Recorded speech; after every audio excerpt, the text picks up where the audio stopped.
What's wrong with American healthcare is that it's a fully operating drug cartel. Really, what it's fostering, which I think is more important, is a discussion on healthcare in general in America, which is another topic that people tend to not understand because. Well, you seem both interestingly because you're married to an English guy, and we have the NHS here, the National Health Service, free for all.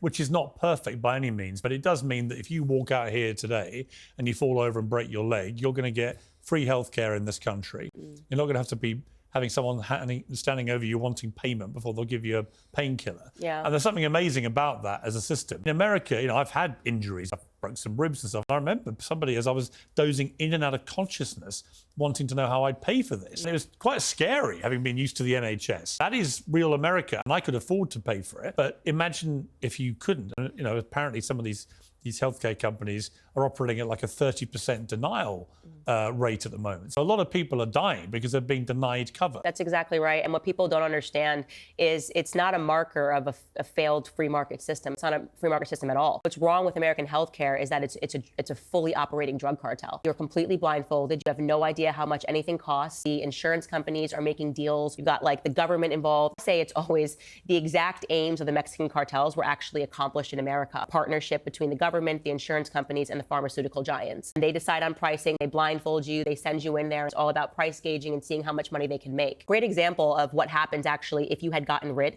of these health insurance companies entirely is things become instantly more affordable. Basic surgery being a classic example of that. Years ago, when the insurance companies were involved, that would cost people $40,000 per an eye. Today, the average price for both eyes is $4,500 because insurance now declines coverage.